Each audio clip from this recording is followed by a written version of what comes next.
अस्सलाम वालेकुम की हाल है ठीक हो। Welcome back to my channel Kamar vlog another brand new video. क्या हाल है? ठीक हो ना?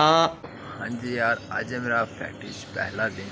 तो पायदरा उठ के नहा धो के फ्रैश होगा। मैं चलो ना दिन जो है ना अपना व्लॉग स्टार्ट करने। बड़े क्यूट लग रहे हो यार, बड़े क्यूट लग रहे हो। वाह, हम आहिस्ता आहिस्ता जो है ना अपनी फैक्ट्री का टूर कराने। ये पहले बिल्कुल खाली गोदाम सी ते फिर असी मशीनरी वगैरह लियाई है सारी बाहर पे कुछ अंदर असी फिट कर भी दी है।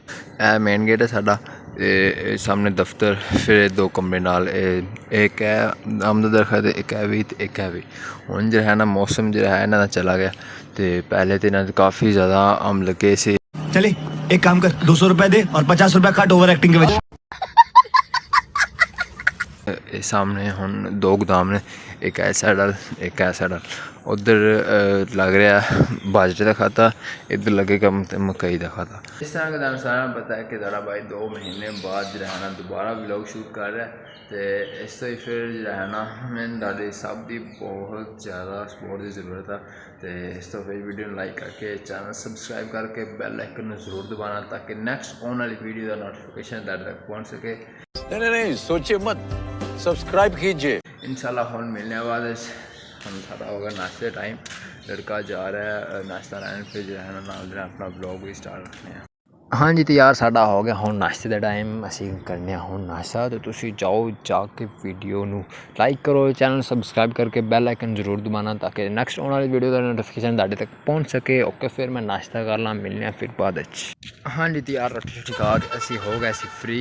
हुण जो है ना लाइट वगैरह है नहीं है, सुबह की लाइट नहीं है। टाइम हो गया 10:30। तो असी सुबह के इस तरह ही कभी इधरों समान चुक उधर आके उधर कर मतलब थोड़ा जगह शगह फ्री कर रहे हैं, समान एक साइड से कर रहे हैं। उस अलावा जो मेन काम है ना लाइट है नहीं है। तो इस तो फिर जो है ना कम शम इन्ना हो नहीं रहा। मैं इंज समझो जिवें वेले बैठे हैं।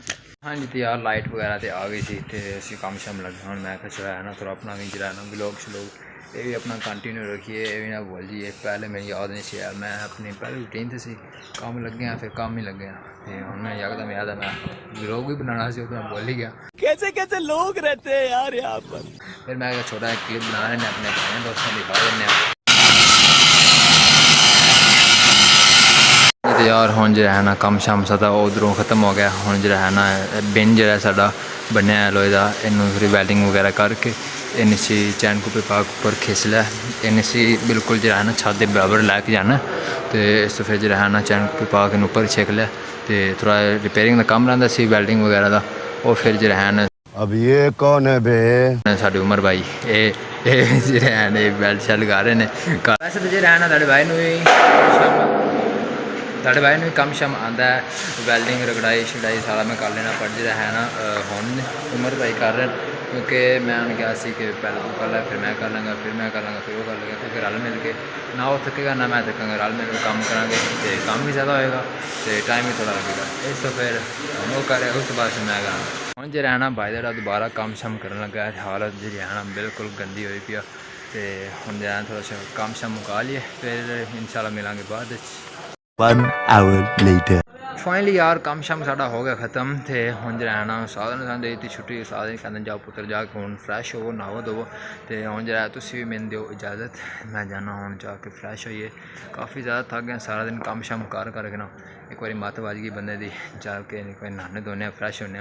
तो हुण तुसीं भी मैनूं इजाज़त दे दो। तो जाके वीडियो लाइक करो, चैनल सबसक्राइब करके बेल आइकन जरूर दबाना ताकि नेक्स्ट आने वाली वीडियो का नोटिफिकेशन तुहाडे तक पहुँच सके। इंशाल्लाह हुण मिलांगे कल नवी सुबह नवी उम्मीद नवे व्लॉग नाल। ओके, टेक केयर, अल्लाह हाफिज़, बाय बाय।